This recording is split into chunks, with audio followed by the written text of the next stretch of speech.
José María Luna, socio de Luna Sevilla, asesores patrimoniales. José María, muy buenos días. Muy buenos días, José Antonio. Bueno, ¿cómo estáis viendo el contexto con esa inflación cada vez más desbocada? Vamos a ver hoy en España, pero después de conocer la de Estados Unidos y también los datos que hemos conocido esta mañana en Alemania, parece que la inflación empieza a ser preocupante una vez que el Banco Central Europeo empieza también a decir que sí, que la tensión inflacionista es importante y que tenemos por otro lado ese shock de oferta que puede recalentar la economía. ¿Cómo lo veis? Pues lo vemos, insistimos en la visión que hemos venido manteniendo en las últimas semanas. Pensábamos que la inflación no era tan transitoria como nos estaban contando los bancos centrales, porque por un lado, como bien apuntas, hay una serie de problemas de oferta que no son capaces de cubrir toda la demanda que hay ahora mismo en las distintas economías del mundo.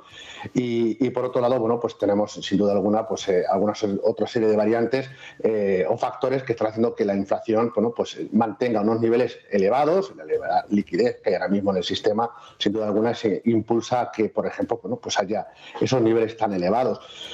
No lo vemos tan transitorio, lo vemos que va a estar aquí con nosotros durante más tiempo. Los mercados de bonos hasta ahora se han mantenido bastante tranquilos hasta las últimas sesiones, en los cuales ya han empezado a dar sustos a más de un inversor que mantenía sus posiciones en renta fija en el medio y largo plazo. Insisto en esta primera parte porque es donde, lamentablemente, donde se sitúan muchos ahorradores españoles, ya sea a través de sus inversiones en fondos de pensiones o fondos de inversiones en renta fija pura o en mixtos con una duración o una sensibilidad a tipos bastante elevada. ¿Qué van a estar viendo en estos momentos? Pues evidentemente en este contexto de elevada inflación y además permanente, pues van a ver cómo sus productos de inversión, va a ver cómo sus ahorros, bueno, pues pierden poco a poco impulso, incluso teniendo rentabilidades negativas. Esa es la parte de renta fija. El contexto para la renta variable es distinta. ¿Por qué es diferente? Pues porque los tipos de interés reales son negativos. Evidentemente, con una inflación tan elevada, con unos tipos nominales tan bajos, lo que hace es impulsar, por un lado, al dinero que procede precisamente de aquellos lugares con rentabilidades más bajas.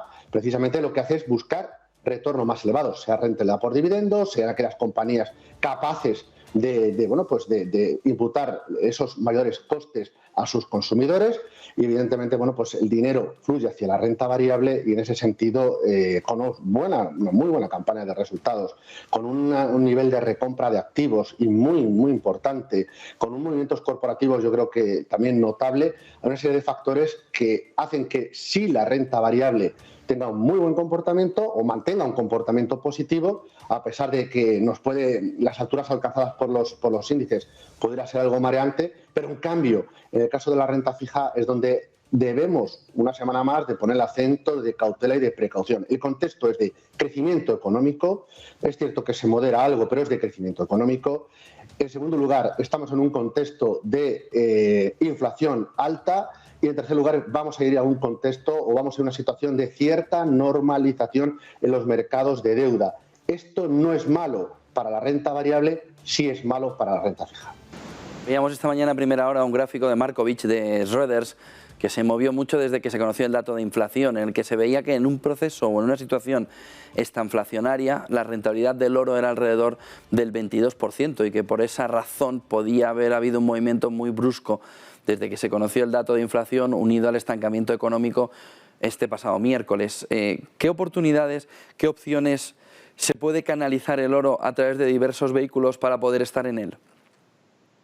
Claro que sí, sin duda alguna. Yo creo que los grandes beneficiados de lo que ocurrió con el dato de inflación en Estados Unidos más elevado del que se preveía, tanto la inflación como la inflación subyacente, uno de esos ha sido el oro, otro ha sido el dólar, claramente, ¿no? Y también algunas acciones en el caso de los mercados de renta variable. En el caso del oro, bueno, pues mirad, existe la posibilidad de invertir en renta variable, en acciones de compañías mineras, que, bueno, pues evidentemente que tienen cierta correlación con el comportamiento de este metal precioso, ¿no? No es una correlación perfecta, pero evidentemente sí se deja notar. Existen productos de casas como puede ser Lombard Odier, como puede ser Deutsche Bank, como puede ser BlackRock, que invierten precisamente, insisto, en acciones de mineras de oro. También de oro y también de la plata, que también tienen un comportamiento positivo. Otra opción es a través de fondos cotizados, tanto la vertiente de acciones como la variante de invertir en el oro físico. La de invertir en oro físico a través de ETNs, de notas, cuyo comportamiento está relacionado con el comportamiento del oro físico, creo que es la mejor opción ahora mismo para muchos inversores particulares, inversores minoristas, que pueden hacerlo vía, insisto, inversión en ETFs, existen productos de distintas casas en el cual ustedes busquen physical gold, es decir, oro físico, o bien pueden utilizar fondos mixtos de renta variable que ya en cartera incluyen precisamente esa posición en oro físico. Se me ocurren 3 ideas, digo esto como mixtos, puesto que hay muchos inversores, muchos que nos están viendo y dicen, yo ahora mismo quiero tener una posición más moderada por los niveles en los cuales se están alcanzando los precios en renta variable, o por si el siguiente dato que puede haber a nivel macroeconómico enfría un poco las expectativas de comportamiento de los distintos activos financieros. Pues miren, 3 ideas de fondos que incluyen oro físico en cartera. Uno es un producto de la casa First Eagle Amundi, que es el First Eagle Amundi International, que tiene oro físico en cartera como mixto de bolsa. Segunda idea puede ser una casa española como es Olea, con su Olea neutral. También su principal posición, un 5,5% es oro físico. Bueno, pues sería otra opción a la hora de invertir en este caso en oro, a través de un mixto. Y la tercera sería el producto muy conocido por muchos de los telespectadores, que es el fondo de Deutsche Bank, el Concept Kaldemorgen, un histórico dentro de los fondos de inversión. Una parte de este multiactivo se dirige hacia el oro físico, con lo cual acciones en fondos de inversión o ETFs, oro físico, lo mejor es un ETN, un ETF, en este caso su comportamiento ligado al oro, o mixtos de bolsa. Estos 3 que acabo de indicar podrían ser opciones interesantes. Vemos también que junto al oro materias primas es fundamental, es decir, dejando un poco al oro al lado, ¿qué otras opciones con petróleo y otras materias primas puede tener el inversor también para el medio o largo plazo, si ve que hay una situación esta inflacionaria, puede tener en cartera? Bueno, yo creo que las materias primas, yo creo que seguimos estando en un ciclo en el cual el precio de las mismas en general van a seguir teniendo un muy buen comportamiento. Las materias primas industriales, todas las ligadas a la energía, las agrícolas, hemos visto un incremento súper importante en el precio de los fertilizantes que se está dejando notar también en todo lo que es el precio de muchas materias primas agrícolas, por lo cual es interesante también buscar a lo mejor algún producto que esté ligado a todo lo que es la agricultura. Y el agua, no nos olvidemos también como uno de los motores más importantes en el ciclo de la vida, pero también en el ciclo de los mercados financieros. El agua en los mercados financieros no dejaría de ser la liquidez que inyectan tanto los bancos centrales.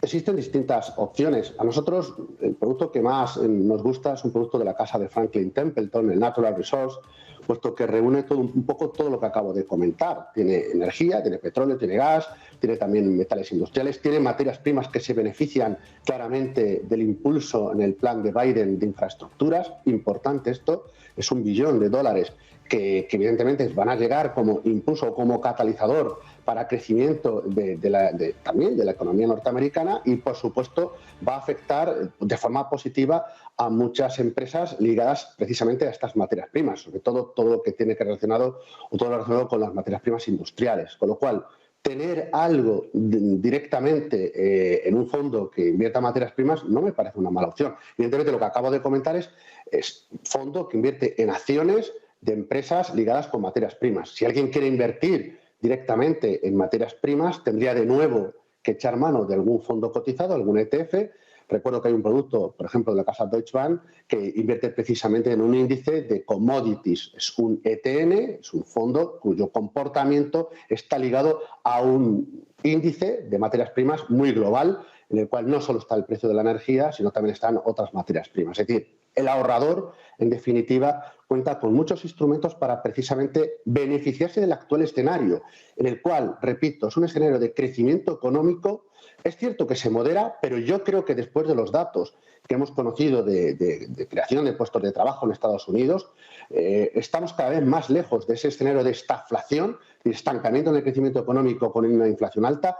Creemos, nosotros al menos desde Luna Sevilla, creemos que el crecimiento económico va a seguir estando ahí, con una inflación alta, y hay sectores en la renta variable hay sectores también, como bien apuntas, en las materias primas, incluyendo el oro, también hay divisas, como puede ser el dólar o, por ejemplo, la propia libra esterlina, que se benefician de ese escenario económico. En cambio, hay otros segmentos los cuales van a estar, evidentemente, van a estar perjudicados. Compañías muy endeudadas, que no son capaces de transmitir esos mayores costes a los consumidores, o la renta fija. La renta fija de más largo plazo sería la gran perdedora. Perdedores, ganadores en este escenario que se va dibujando. ¿Perdedores en la COP26, José María? Ganadores y perdedores también. Estaba escuchando antes a mi buen amigo Iván y lo tengo muy claro. Es decir, lo hablábamos la pasada semana, si recuerdas. Es decir, yo creo que ha habido esas ausencias, aunque a última hora ha habido acuerdos importantes, o por lo menos acuerdos importantes, ha habido una intención de intentar cerrar lo mejor posible la cumbre de Glasgow. Yo creo que estamos, en primer lugar, en una situación que no tiene vuelta atrás, con lo cual todo lo que es la inversión de sostenibilidad, tanto la parte de renta variable como la parte de renta fija, puede aportar valor a muchos de ustedes, a muchos de los inversores, más en la renta variable más que en la renta fija, puesto que las empresas que se financian con bonos sostenibles, con bonos de impacto, se financian a tipos de interés más bajos. Y si ya los tipos de interés de por sí son bajos, pues imagínense la parte de renta fija. Pero no cabe la menor duda que son ganadores. Sobre todo, insisto, la parte de renta variable. La parte menos ganadora, pues yo creo que en estos momentos esa laxitud. Es decir, es cierto que hay acuerdos, hay muy buenas intenciones, pero volvemos a lo de siempre, intenciones. Con lo cual, todavía, para aquellos ahorradores, aquellos inversores que quieran invertir en aquellas inversiones menos sostenibles o menos limpias, todavía tienen hueco a la hora de poderlo hacer, puesto que el mundo necesita precisamente la energía, si no, lo estamos viendo lo que está ocurriendo, ¿no? Muchísimas gracias, José María Luna, socio de Luna Sevilla Asesores Patrimoniales. Solo si nos quieres dar una última recomendación para los que se van de fin de semana. Pues le daría dos o tres. La primera, que se diviertan, que lo pasen bien. La segunda es que se asesoren, que estén muy bien aconsejados, muy bien asesorados. Y la tercera, pongan ahora mismo un fondo de renta variable en cartera global que combine posiciones cíclicas con posiciones de crecimiento, pero sobre todo con calidad. Gracias, José María. Buen fin de semana, buen negocio. Buen fin de semana, buen negocio.